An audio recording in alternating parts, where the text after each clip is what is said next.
child predators are very savvy. They know how to get personal information from your kids. Yes, they do. Target 11 investigator Rick Earl learned that they operate online and tells you what you need to know to protect your children. Rick, this is really frightening stuff. Peggy and David, very frightening indeed. Now, we got a rare glimpse behind the scenes as detectives actually go undercover online searching for predators. We also went inside a private internet security company that works hand in hand with police, helping them track down pedophiles. These are actual pedophiles at work right now online. Yes, they're downloading and trading. We watched as internet security expert Rick Wallace from his office in Cranberry tracked pedophiles on LimeWire, downloading child pornography. And this is all illegal, right? Absolutely. And right as we're sitting here right now, this is what's actually going on, real time. Yes. Wallace then showed us how he can pinpoint their exact locations. New York, Saudi Arabia, New York, Ontario, and Florida. Is there an effort by law enforcement to go after these folks? Absolutely. Law enforcement all over the United States, in fact all over the world, are actively pursuing individuals that are trading these movies. And investigators are also actively pursuing predators online. Come on in. Allegheny County District Attorney Stephen Zappala took us inside the cyber forensics lab, where every day detectives go undercover posing as teenage girls. I have logged into Yahoo Messenger, and I am currently a 13-year-old girl.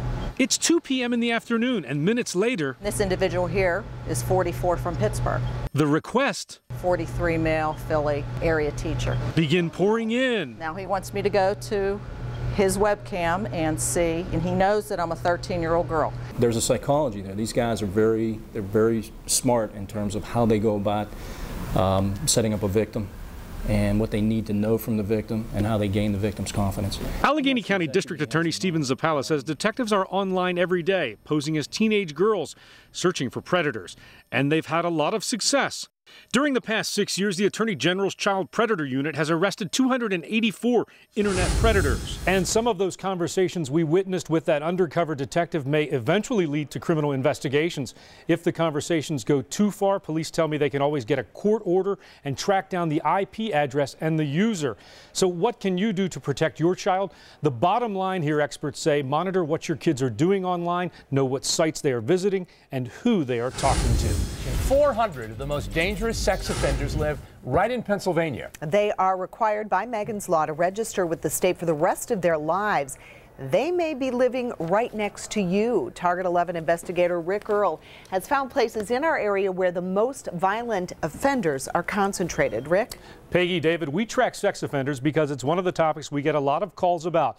Now this time I zeroed in on the worst of the worst, finding 14 violent sex offenders living right in Allegheny County, and several of them in one community. You live right next door to one of them. Yes, I do, and I don't like it at all. Tracy Harris lives in East Pittsburgh, right next door to a sexually violent predator. We haven't had any problems at all, no. It's just the fact that I know that they live in this neighborhood. It makes me very nervous. East Pittsburgh is home to 3 sexually violent predators, more than any other community in Allegheny County. It's kind of scary because I have 5 children. I have 2 daughters, and I just moved to the area about 3 months ago, and I really had no idea. 2 of them live in this apartment building along with a dozen other less violent sexual offenders. They began moving into this community about 2 years ago. So they're being paroled from prison, and the word is getting out through agencies that this is somewhere that you can go that meets the requirements for parole. East Pittsburgh Police Chief Lori Payne is responsible for notifying residents, businesses, and schools when a violent sex offender moves in, and she keeps close tabs on them. Fortunately for her, the apartment building where many of them live is within eyesight of the police department. How frequently do you guys check up on them? I'd say once a week at least, just because they're here and our officers are aware of who all of them are. So where do the violent sexual predators live? In Allegheny County, there are 14, 4 in the city of Pittsburgh, the East Hills, Squirrel Hill, Lawrenceville, and the North Side. 3 we already mentioned in East Pittsburgh, and 1 each in Aspinwall, Glassport, Imperial, Monroeville, McKeesport, West Mifflin, and Wilmerding. We told you a few months ago about a new way to track sex offenders that's being tested here in our area. We wanted to find out if the GPS trackers are actually doing the job. Target 11 investigator Rick Earl just checked on how the test program is working. He joins us live now with an update. Rick? Yeah, David, it was an experimental program to track registered sex offenders. I've learned that the final report evaluating this entire project is due out later this week. But tonight, we have the inside track on the new GPS tracking program.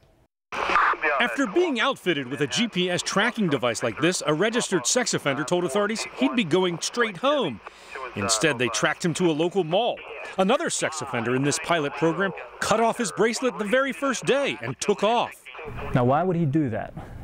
Because he's going to reoffend. Police tracked him down, but they say the 44 other sex offenders involved in the 2-month experiment played by the rules. For the time that we had the bracelets on, at least they were smart enough. They didn't commit any more crimes.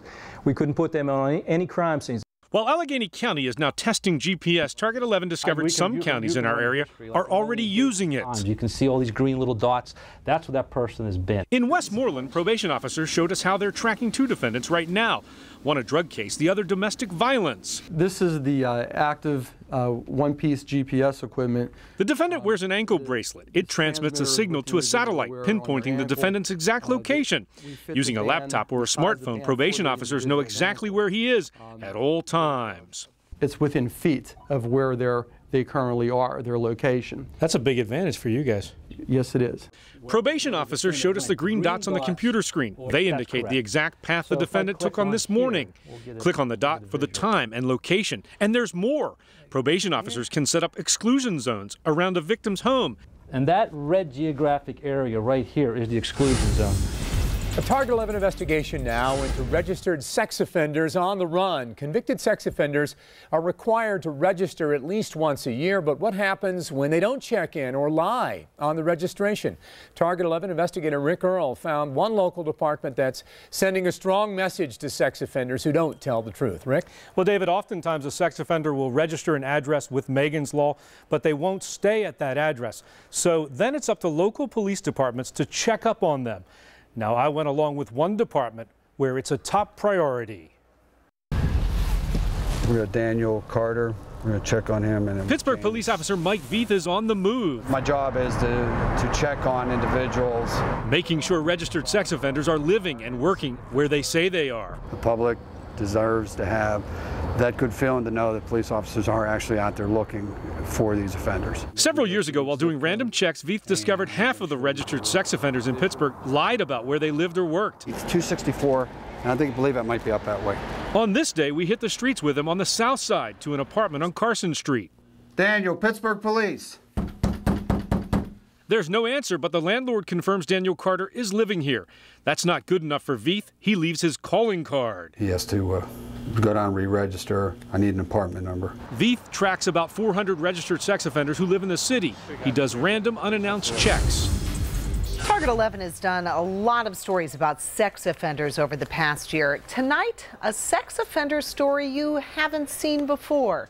Juvenile sex offenders in the same classes with your kids. Target 11 investigator Rick Earl discovered it's happening in our area. Rick, do we know where these kids are? No, Peggy, we don't. Most of that information, in fact, is kept confidential. We did talk to Allegheny County Juvenile Probation. They were a little leery about this story because they don't want to create panic. They tell me there are juvenile sex offenders in some classrooms in the county, but they contend there are plenty of safeguards to protect other students. Are there juvenile sex offenders living among us? There are. Are there juvenile sex offenders in public schools? There are, no question about it. Juvenile sex offenders walking the halls, sitting next to your children. It's a subject that's usually not discussed, but one that's very real. We have approximately 100 juvenile sex offenders in Allegheny County. And Target 11 discovered about half of them are in secure facilities or residential treatment centers. The other half, about 50, are living in the community, working or going to school. Some in alternative schools, others in public schools. Parents we spoke with had no idea. Did you realize that juvenile sex offenders could be going to school with your children? No. Really? Wow. It's hard to believe. I think it should be a law against that. Does the public have a right to know who these juveniles are and that their child may be sitting next to them in a classroom? We do provide notification to the school principals, and since 1997, that's been the state law. Now, most of the information regarding where juvenile sex offenders live and go to school is sealed by the courts, but part of the new sex offender registration requirements that Pennsylvania was supposed to enact last summer would require certain juvenile sex offenders to register. The state legislature is still debating how to move forward with this controversial proposal. Of course, we will keep you posted on any developments. Reporting live, Rick Earl, Channel 11 News.